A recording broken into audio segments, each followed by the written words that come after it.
Hey everyone, and welcome back to the Firefighters Podcast, where we seek to develop, inspire, and motivate the world of the emergency services operator through a series of wide-ranging conversations. Now, before we go any further, just hit that rate, follow, or subscribe button on whatever platform you're listening to. It's a key performance indicator for us and helps us reach even more people. Now, here's what we've got for you today.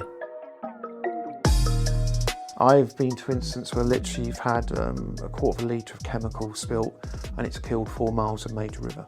No. Mm-hmm. What could I ask what that chemical was if you weren't giving anything away? Cypermethrin and trifluorine. It was a herbicide mix, and it went into the land drain and straight into the watercourse, and it wiped out the river. Stop it at the source. That's the most important thing that anyone can do. If it does get off into a receptor, it's important that we are told immediately so we can make an assessment of what is going to be the potential damage. It's about building relationships between the EA and the fire service at a first responder level before the incident, so that when you have to have those multi-agency, difficult, challenging conversations during an incident, you're doing it with a friendly face.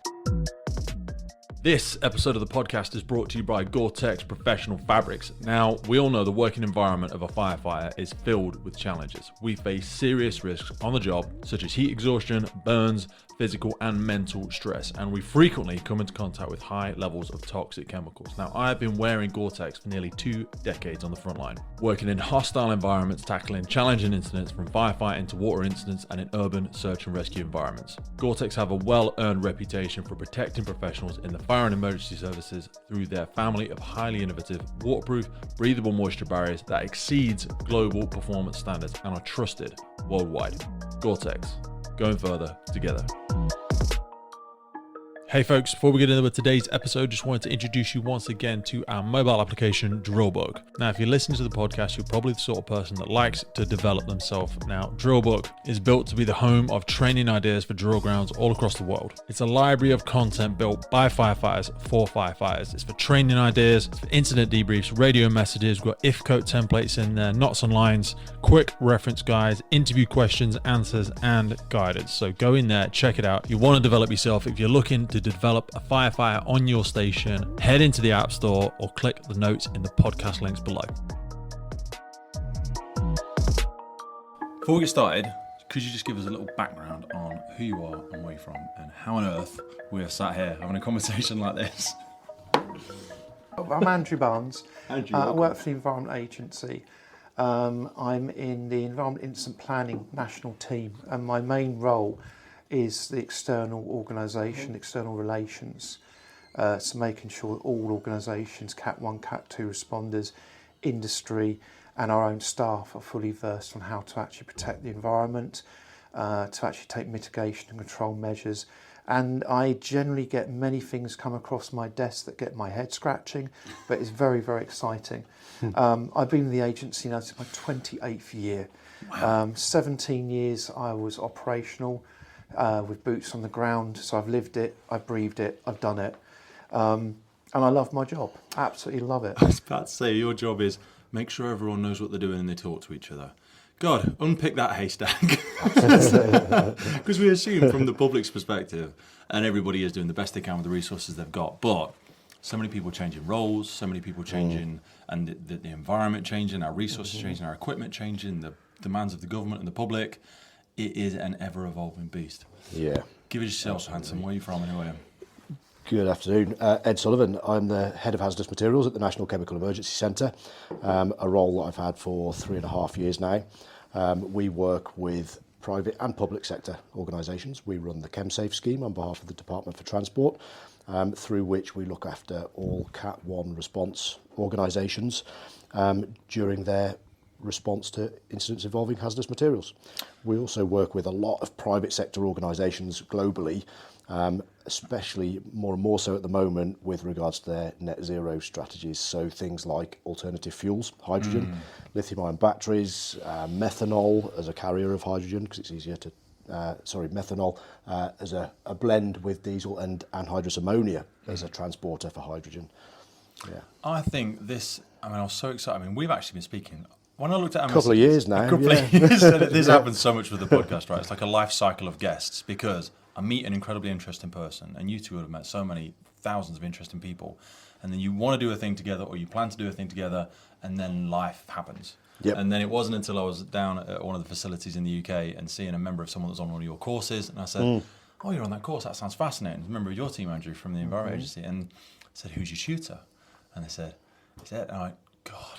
And that head moment, I was like, I can't believe we haven't reconnected. Anyway, the Fire and Rescue Service, one of our myriad of responsibilities is our commitment to the environment and trying to mitigate the effects of our duties and the emergencies that we attend from that. But I always think it's one of the most vaguest aspects of our role, with the greatest respect, because it also has such a delayed effect sometimes from where we stand. It's like savable life. Okay, we all kind of understand that. We know what that looks like. And when somebody dies, with the greatest respect, it's very obvious the way we have or haven't done our job correctly. Savable property, again, very similar. It's obvious when it's gone wrong. Environment, it's one of those where we're trying to do the best we can with the knowledge and resources we have, but we're not really sure if we're getting it right. And then globally, we zoom out and go, looks like we're getting something wrong, but I don't know what we're getting wrong. So, I mean, Andrew, I'd love to ask you first and foremost, kind of where you see the relationship with first responders, the emergency services, and then crossing the chasm, if you will, which is lovely not to be a chasm, but I think sometimes there is a chasm, with the Environment Agency and what you see from your side of from the riverbank, if you will. Yeah. For me, the Fire and Rescue Service partnership with the Environment Agency is one of the most important partnerships we have. It's one of the longest partnerships we've had for environmental protection. And we've always worked very closely with the Fire and Rescue Service for many years. We do make equipment available on the frontline appliances. We make the grab packs, but as we've just spoken a while back, is actually there's a bit of misunderstanding what those grab packs are for and how to actually implement the control and mitigation of pollution. We also make available the environment protection units. We part fund the environment protection units, which are a bigger grab pack on wheels. That's what I call it as. Yeah. What they offer to us is, because we are not a blue light service, when an incident happens, we cannot get there as quickly as the fire service does. No. So what the EPU does, it provides us with that immediate first light, blue light response, and they can get there ASAP. What we have to do is ensure particularly those crews on the EPUs understand about how we train and we inform about actually why are you doing it, what are you doing it for, and what are the objectives and outcomes. Same goes with the frontline appliances on the grab pack. Very small amounts of kit, but that small amount of kit, one clay damage mat can make a huge difference. One thing I'm always keen to stress to the Fire and Rescue Service and other emergency services is how big an incident for the Environment Agency actually is. Yeah. The fire service have their incident, they're focused on that incident at that zone, which might be a few hundred yards. For us, it could spread miles. You help us quantify what is actually happening here. Yeah. Because we go, oh, well, it's only going off to that stream over there. Yeah. Or Yeah. we don't really know where that's going. No. We quote these buzzword bingo. We say source receptor pathway and all that sort of stuff. I mean, your relationship's obviously been going on for quite some time professionally and seeing both sides of it. What are some of the common misunderstandings, the common myths, the common not connecting the dots properly? So the biggest, Andrew and I have just been speaking about this morning. We've just finished delivering a course together this week, and I think that we're trying to work together more closely when we deliver courses to the fire service, especially so that the fire service can actually see the benefits of working with the EA and communicating with the EA as early as possible. The EA are very, very supportive of fire service activity and fully understand, and I'm sure Andrew will back me on this, that life-saving activity comes first. Absolutely. Going back to the grab packs, the way that we talk about them is they are an environmental first aid opportunity, really. Why have we got the things that we have got on them? For anybody that's unfamiliar, because I know we do have listeners, from all different emergency services, people at different lengths of their careers, but also we do have a lot of members of the public that simply want to understand the role of a first responder a bit more. So if you could dumb it down so even a knuckle dragon firefighter like me can understand it. What's on there and why on earth is it there? We have a mantra, and we want everybody to chant this mantra: source, pathway, receptor. Okay, what on earth does that mean? Right, Good source. question. Source is what is something coming from. Okay. So you could have a barrel with a hole in it, it's spewing liquid, that's your source. Okay. Your pathway is where is that liquid going across? So it's going to be going across the ground and could enter a drain. That's a pathway. And the receptor is the receiving environment, whether it be ground. Receiving environment, whether it be ground, whether it be water, whether it be air. That's a great point about ground, because people will think like, where's it forget. go? It's going nowhere. Yeah. It's always going somewhere. Yeah. Well, and a common one. What does that ground belong to? What is it used for? What's beneath it? I live in the southeast, Okay. And our water, we rely 75% of our water on groundwater. Okay. If you were to let something spill onto chalk, particularly, because it's very fragmented, it's an aquifer, it's great for holding water, but it's also great for allowing chemicals to go into the aquifer. So we want people to understand that even if it goes on the ground, you think, oh, it's going to do nothing. Actually, it's what underneath, what the bedrock is. If it's on an aquifer, you could actually take out a whole drinking water supply, and I've seen it happen. And we're not talking about just a few people, we're talking about communities as well. Because that's the thing, isn't it? It will go somewhere, and then at some point in time, something will happen. It'll have an environmental impact, it'll have a societal impact, a public health impact, and the government will turn around to you, not you directly, but and go, tell me how it happened. Where's all this X come from? Where's all this chemical that's now in this thing come from? And you'll go, no idea. Let's go and test for source receptor pathway. I can't find the source. And we see it. We often have something crops up. Yeah, we often have instances. Suddenly you might get, oil's coming out there. Where's that come from? Where is no that idea. We've had no incident. Yeah. It's because it's historic. Because eventually it will work its way out to the environment, whether it be into the groundwater, into the aquifer, into the groundwater that we drink or take for crops. Not all groundwater is used for drinking water. No. A lot of groundwater is actually used for irrigation of crops. Agriculture. And when you talking about that and you're knocking out agricultural crops, you're going to talk about ground soil and how much that's been damaged and how vital that is, and now if we're throwing all these extra unknown chemicals on it.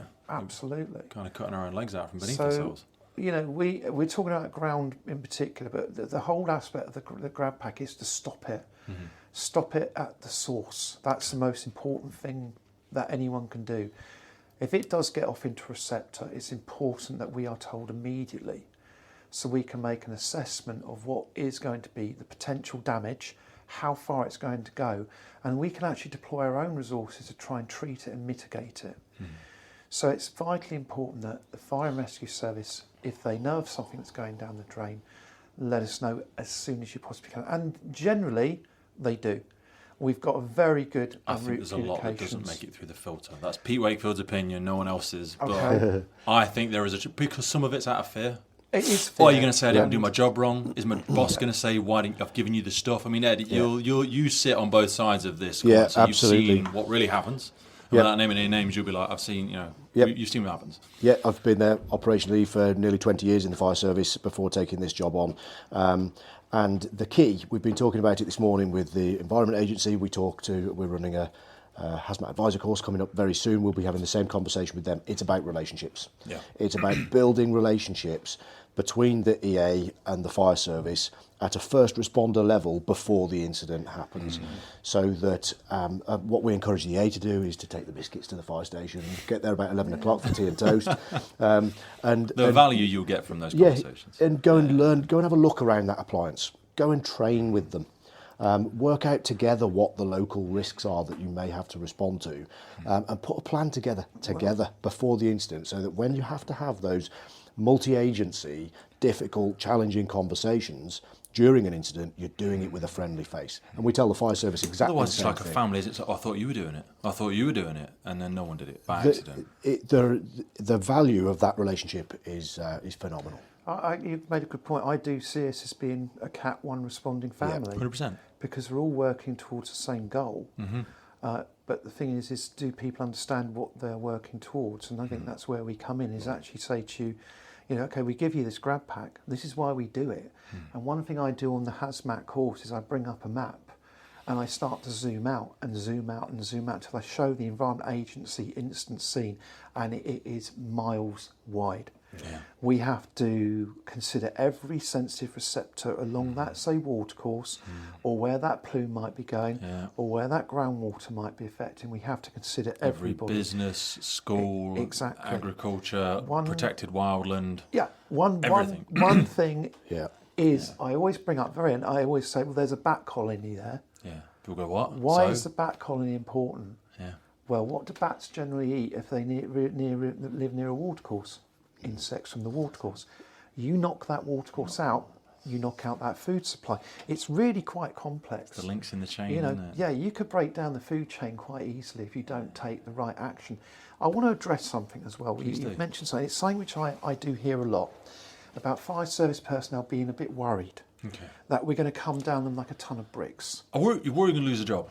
Yeah. You know, it's like, oh, we can't use CAFs, we can't use foam, I can't tell anybody I did this. And it's the worst thing. We know it in jobs. You're like, just tell me about something whilst I can do something about it. Keep it a secret. I can't help you. But sometimes you don't need to keep it a secret. No. And someone's paying the cost either way. Absolutely. You know, I've heard that fire service personnel, when they hear the environment agent turn up, get very, very worried about, are we going to come in? Are we going to start prosecuting? Are we going to start enforcement action? Unless someone does something really stupid, like literally malicious. Like literally grab a barrel of chemicals and pour it down the drain. We know that firefighting activities will often result in environmental harm. Messy, chaotic. We're trying to create structure out of chaos half the time. But what we're doing through this partnership is saying, we recognise that you, in your activities, probably will cause environmental harm. Tell us quickly and we can start to work with you to minimise that impact. And it might be by putting something down like a dammit mat across a drain and you stop it. Or if it does get into the watercourse, and we can get our technical experts, our duty officers to start looking, okay, fine, it's gone in there. Understandably, the firefighting activity's got to continue. Right, what can we do as the Environment Agency now to mitigate and control it and minimise the impact? And we've got a lot of technical experts within the organisation. And we have duty roles, we have 24/7 duty roles. We can bring a lot to the party. And we want to always take that worry away from the fire and rescue service. So, having worked alongside Andrew for a number of years now, one of the things that I've learned that I didn't know when I was operational in the fire service is some of the things that they bring to the party that make our lives a bit easier. What's available? So, Andrew, tell us a bit about Easy Maps and how that adds value to an incident commander, a first responder, dealing with a hazmat incident. We have a mapping system, the Easy Map system, and it basically gives us all of those environmental issues, the river water courses, the groundwater, the aquifers, and we can bring it up. We can also bring up where the sensitive receptors are.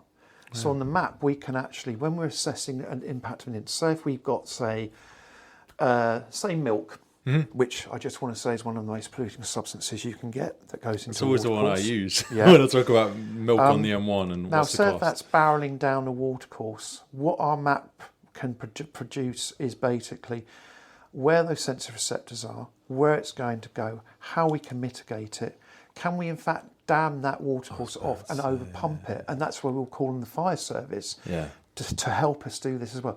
Can we aerate? And again, we generally use mechanical aeration. We can use chemical aeration for our contractors, but you know what? Fire and rescue service are very good at aerating by just squirting water. So actually we can identify and say to the fire service, you know what, could you help us? I would be remiss if I didn't ask, because I have a very, very, very wide, rough understanding of it. Why is milk so damaging to an environmental watercourse? Good question. Very good question. It's a foodstuff. Okay. Anything that is food is food, and it's not just food for me and you. It's food for all the organisms that live in the watercourse as well, all the bacteria. And once you introduce a food source into that environment, the bacteria go absolutely nuts and they start eating like nothing else. So as they're eating, they're duplicating, replicating, and as they're doing that, they're just taking up and stripping the oxygen from the water. So you end up with basically no oxygen in the water. So all the aquatic species that you lose the oxygen die. And because water is so soluble, it can go a long, long way very, very quickly, depending on the flow of the watercourse. just to go one further step down that rabbit hole, Yeah. and I won't go too far, I promise. There must be some really stringent stuff around dairy farms, and I bet that's a thing for them. Like they have to be careful what they do with the runoff and where they put it, and blah blah blah blah. It's got to be hard for dairy farmers out there. Yeah. There's not good for it. It's hard. It I wouldn't be in the is business. hard, and I'll say that farmers don't want to pollute. No, of course not. They don't want to pollute, and we Christ, understand and they had that. all the animal. There's been so many diseases that have impacted them, and But bless them, what I we feel now for have, we have dedicated agricultural officers, them. Yeah. and they will go out and do agricultural visits, and they will go to farms, and they will offer pollution reduction advice as well. But if a farmer has an worry, just ring up their local environment agency office and just talk things through. We're here to help. We're not here to hit people with a big stick all the time. Actually, Thanks for letting us know. Here's your fine. Jeez, all right, yeah, fair, right. What have I learned from that? Don't talk to the EA. That's what I've learned. But no, you're right. So we basically we'd rather be proactive and work with people Yes. than take enforcement action. We're here to help farmers, communities, fire service to prevent. We don't want any environmental damage to happen, nor do they. So we work together to reduce it. It comes back to that what we easy said map. before. Sorry, is that easy maps available to people? Is that public? Can Fire and Rescue Service? Because I don't know why that's not on MDTs. No, we don't have access to it. We wouldn't have When I access was to it. in the But fire it's a service, quick we didn't phone have call access away, to I'm it. guessing. But that's the value of building these relationships with the EA from a fire service perspective and vice versa, because then they can learn about what equipment is on a fire a fire appliance and an environmental protection unit, and then the fire service can learn about things like easy maps and how they get access to it during an The incident. only thing I remember is, do you remember the overlay maps? I do, yes. That's it. That's Yeah. all we had. We haven't even got them anymore because they're thought redundant. It was like, put this laminate over the map and it tells you what the wind does. And I was like, oh. Yes. And that's probably had, weather With data. and you the couldn't 12 re- segments. Yeah. Yeah. Oh, it didn't work. We didn't know how to bloody use it anyway. You mentioned something earlier, which is very. I really want to advocate this. I lead on the memorandum of understanding with the National Fire Chief Council. It's currently being refreshed and it is going to be published hopefully soon. Okay. I lead on the Annex 1 for environmental protection. Now that is the overarching national MOU. What we want is local fire and rescue services and local EM staff, environment agency staff, to work together and plan for their local area. What's in that local area? What would we do if? Exactly. And you create a mini bespoke area memorandum of understanding. Okay. And that can go through the LRF as well, sorry, Local Resilience Forum. Mm-hmm. And it means that everyone understands at that local level. Local resilience forums have really come into their strength over these past couple of summers. Have really seen the value that they've had, both with some big incidents, but also with the heat waves and stuff like that, and the floodings and things that we've had. A lot of people don't know what. Could one of you talk us through a little bit what local resilience forums actually are for people that aren't familiar? Who the partners involved? It's okay if we haven't got a tremendous understanding. I'm putting my hand up because I haven't, even though I worked as operational assurance for a little bit. I spoke with the partners, but who are they? What would that group be made up of? So people think that a common misconception is that it is a organisation. It's not. It's a joining up of multiple organisations, a part of which is the Fire and Rescue Service, police, the Cat 1 response organisations, but then also the local authority, for example, emergency planning within that. So the councils or the Yeah, shires, exactly. Yes. housing organisations. Yes. So, and their role could be when there's a big incident in a certain place and people need rehousing, Grenfell, rehoming people, perfect example. and they pop up and say, right, we've got these 5 sites dedicated as this, and they bring all the rations out and they bring the clothing out and they rehome these people. Yeah, that's right. So I would be remiss because I feel like I cut one of you off. I've got a terrible habit of interrupting, but we spoke about source. So what is available? We've got the grab packs, the first aid packs. If it's a big thing and we're not sure what to do with it, what have EA got available to us? How can we deal with those things? Or even for people that aren't familiar, the simplistic ways of how we apply the things that we have got on the trucks in that initial stop it at the source. So on the frontline appliances in the grab packs, the environmental first aid, we've got the damn-it for small holes or valves. What's damn-it for people that don't know? So Damn it. it's clay. It's clay. Okay. Yeah, with bits of hessian in it. Is that so to give it a bit of structure so that it holds together. Okay. The pots are designed so that they can fit straight over the top of a valve on a vehicle. extremely effective actually, or you can take it out and put it over a hole to stop something leaking. We've then got the mats that are designed to block drains, made from the same material, again with Hessian in, very, very effective. Bigger areas, you can put multiple of them together for the same purpose.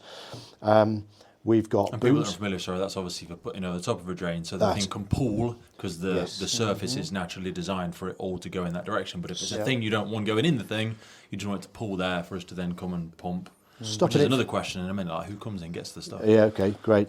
So stopping it from getting into a pathway, basically. So you're making a pool of it, like you absolutely said there, and then we have another organisation come and pump that away. It's normally the polluter. I was about to say, because this is the sticky bit, and Ed will know far, far, far better than me. It's like, when do the emergency services stop dealing with the thing? Because we do lots of things to be nice, like we go to schools and pump out their basements when actually there's no life, or we do the right thing.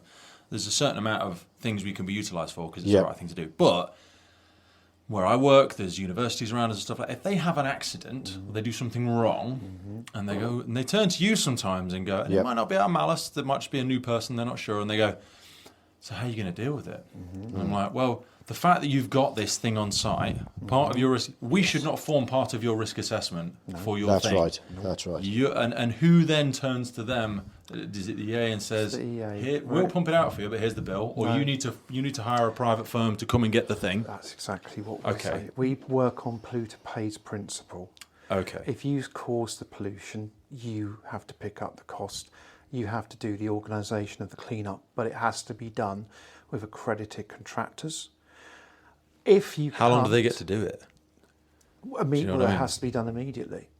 What about, like, I know that this is a really difficult one, might be a terrible example actually, like the BP squirting oil into the ocean for God knows how long that was happening for. And I know that's more of a national thing and perhaps a bad example, but if it happens, my driver got drunk and he drove into the local reservoir, and the reservoir is now full of my stuff. Yeah. What have I got to do? Well, you could bottle up the reservoir to stop it getting any further. Okay. But if there's a danger... Who's you could? Me, I own the company? Or EA are going to do it? Well, because if you wait, which you wouldn't, but... We have emergency operatives that can come out and put in what we call emergency first aid. Okay. Which is basically just something for the very short term to bottle it up. Then we will say, when I say bottle it up, so it doesn't go off anywhere further. Yeah. Now you can take it, if it's in a reservoir or it's in a stretch of watercourse and it's bottled up, actually it's not going to go anywhere. So that will allow more time for the recovery to happen. But we want it to happen as quickly as possible. Because it still does have an impact. Oh, if I go walking there with my dog every day and my dog decides to go in there because my dog goes in there every day. Exactly. And now he's jumping into whatever. Yeah. So we really need it out as soon as possible, because some of these materials and chemicals will break down into different chemicals, different components. So it needs to be removed as soon as possible. You just can't leave it there. So I imagine with so many innovations and new businesses and entrepreneurs across the UK, that must be an absolute horrible beast to manage, because it's quick to start something, it's quick to get a business going and try and do a thing and not have provisions. Like, that's probably on the last thing on the list for people to think about. Well, really, a company who has got should have what's the word I'm looking for? Due diligence? That's the one. Oh, that'll do. You know, if you've got an activity that's going to cause potential environmental damage, you have an environmental risk assessment. What is my responsibility, risk? What is my risk? How can I reduce that risk? If anything bad happens, what do I do? So that's what we encourage, particularly on our permitted sites. It's actually a requirement, because obviously we permit sites, waste sites, for instance. It's a requirement they have an emergency risk assessment. So I'd love to ask you about coma sites actually at some point as well, because I don't know very much about them. Okay. They're big and scary, and I've seen a few incident debriefs about a few of them, but I don't know where they fall on the hierarchy of... We have a dedicated coma team, and maybe this is for another podcast. Yes, I think you're definitely, before I take us off on too many different rabbit holes. Just going back to your original question, Pete, so what do organisations do? When we're not training the emergency services, a lot of our time is spent working with organisations such as universities, such as any organisation really that has got a risk. Schools? Educational establishments, process, industry, factories, chemicals. We work with them to prevent incidents from happening, first of all, because that's always where we want to be, but then to enable them to deal with incidents themselves without having to call the emergency services, based on whatever their risks are. They're on-site emergency teams. Like, Yeah, what do you really exactly need? that. What tools Exactly do you need that. to contain it? Because Yeah. you need to deal with this. Don't just ring 999. That's right. Yeah. That's right. And a lot of the time, they don't need to phone 999 because they've got people working within that organisation who are more than capable of dealing with these small incidents. If they were to have something that's bigger and they would need emergency service support, then we train them to work alongside the emergency services to bring that incident to a timely, successful conclusion. I want to take us back for a second to the incident commander, to the person who turns up to the thing. Okay, yeah. Ed, how soon should we be informing the EA? So let's go for things like car crashes on our motorway, Okay, yeah. or let's go. When should we raise the flag? Because usually by the time we say something, a certain amount of something's already gone somewhere. Because it's like a mobilisation message. It's easy to shout it, and it's easy to send it back. But if you call it too late, you might have missed your window. So what should we be telling people, and how soon should we be notifying through our control staff the environment agencies required this incident? And So what's that person going to add? A good example of an incident type like that is something as simple as a car fire. Okay. So as an incident commander, an operational incident commander dealing with a car fire, I would just bolt it on to first impressions or informative. As soon as we know we're putting water on that and there is a way of it getting into the environment, we would always do what we could with the environmental first aid, the grab packs, but then I'd just ask my driver to bolt it on to a first impressions or a first informative that goes through. Or just inform to start with. For something that I know through working with Andrew is quite minor really in the grand scheme. Because would the likelihood be it would be a phone call to a regional member of the team to the incident commander and then just have a chat about what that person can see? First, it will go through to our national incident reporting system, and then it goes through what we call triage. Yep. So at that stage, they will triage the incident to assess the severity. We work on categorisation of incidents, Cat 1 being the most serious, down to Cat 4. What do you need to know from us to effectively triage it? Sorry. What it is, Okay. where it's going, How much of it? how much of it, how long is it going to be happening, has anything already gone off site? When you say how much, and again, I know I'm getting simple, but I want to break it, because people say about a bucket contains this, a barrel. Most people, if I said how much is in that, we'd get a lot of different answers. So I used to talk about tanks of water because we know how much we've got. It varies, doesn't it, across the country nowadays? We've got everything between 1,800 litres and 3,000 litres on some more rural appliances nowadays. So, Andrew, we've discussed this in the past, I think, and correct me if I'm wrong, but I think you said we inform anyway. For information, please inform the EA. But with regards to a response, it would be something upwards of 3 tanks for a response, boots on the ground for the EA. Is that correct? That's a lot. It really depends on what Depends on it the is. chemical, surely, yeah. If you're talking about some of the most toxic chemicals, You only need a drop of cyanide, don't you you? only need a small amount. Yeah. So actually, we will assess that. We have experts who are more chemically knowledgeable than me. Well, I'm hazmat officer, as it were, hazmat lead. I'm getting my skill set up. But they'll know some pesticides and herbicides are incredibly polluting in parts per billion. Really? So all you need, and I've been to instances where you've I always lost, thought 1,000 to 1 you'll dilute most things, but something like that sounds not to be the case. No. I've been to instances where literally you've had a quarter of a litre of chemical spilt and it's killed 4 miles of major river. No. What could I ask what that chemical was if it won't give anything away? Cypermethrin and trifluorine. It was a herbicide mix.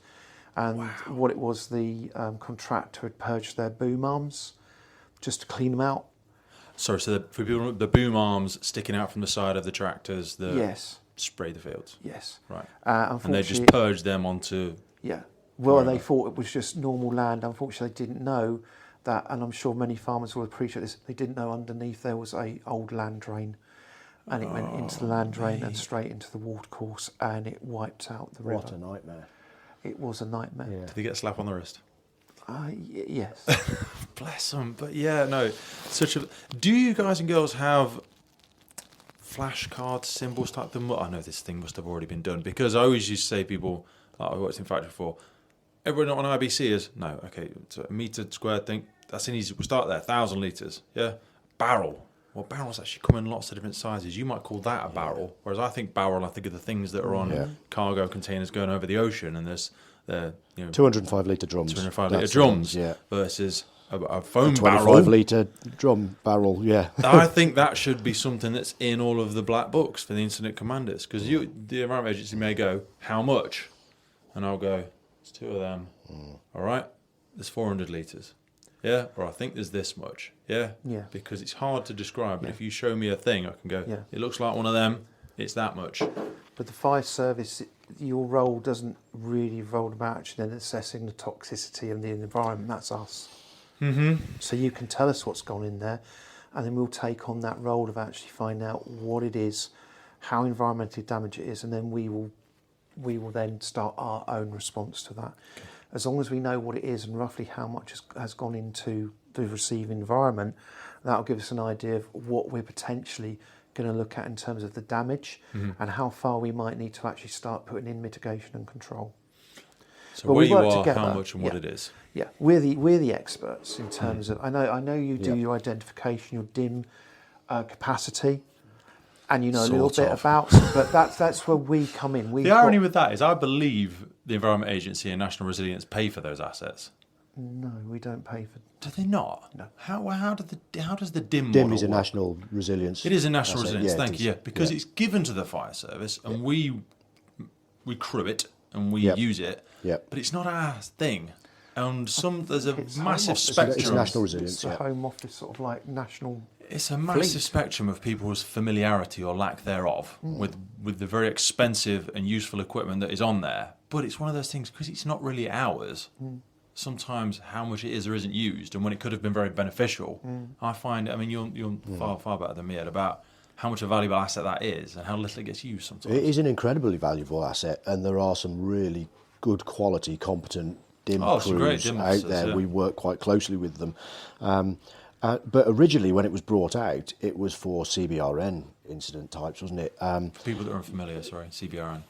Sorry, yes, chemical, biological, radiological, nuclear. And put the explosives on the end of it as well.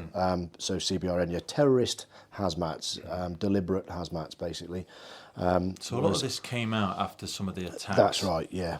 And so it was brought out in anticipation of more incidents, events like that. Some services will use it for non-terrorist events, so to go and identify what a product is. Yes. Illicit drugs factories, things like that. Exactly, yes. Or white powder, go and identify what that white powder is a classic example of that. A lot of those national resilience type assets and the big decontamination units and the mass decontamination for terrorist attacks, some of them are coming to the end of their life cycle. Yep. From your knowledge and experience and breadth, what do we know about what's happening as a result of that? Because I don't know where the terror threat is at the minute, but there seems to still be a lot of stuff going on. What do we know about what's happening beyond that? How is this continuing? It's okay if we're not sure. I can edit this bit out. But the best thing I can say on that now is I know there's a review underway. Okay. It's an expensive call either way, isn't it? Yeah. So we know that the mass decon units used to be regional assets. Yes, and that's right. And they were strategically located around the UK. And when they went, some fire services kept certain bits of equipment. So in a lot of services, we don't just have the smaller bandage first aid type kits. They have we call them HMEPs, or everyone's got their own terminology. So the hazardous materials environmental protection units, and they seem to have extra stuff, bigger stuff, and also again a lot of things that people don't carry on frontline appliances. So do you know how many of them are in the UK and what's really on them? Because I don't think every service has them. Or do they? I don't know. No, not every service has them. And they're partially funded by? They're partially funded by the Environment Agency. So we make money available, I think it's to the tune of 25 grand for each unit. Per service, right. Does the service have to pick up the other side of that? It depends on what the other service want to put on. If they want to put your own kit on it, that's fine. But we make it particularly just for the environment protection equipment. But when the environment protection equipment has been used, then you come to the Environment Agency and we'll just restock it and we pay for that. Oh, okay. Because there is a real reluctance, and I said this to her before we came on, about We don't use a lot of this stuff to train with. We just tend to talk about it and do presentations because we don't want to indent for a fact that we've used a thing and then we have to give them an incident number that we used it at, and we're like, we just got it out because we'd never used it. I've been in 15 years and never used one of these things. So the key, again, coming back to a point we discussed earlier, is that relationship building and exercise together. Train together.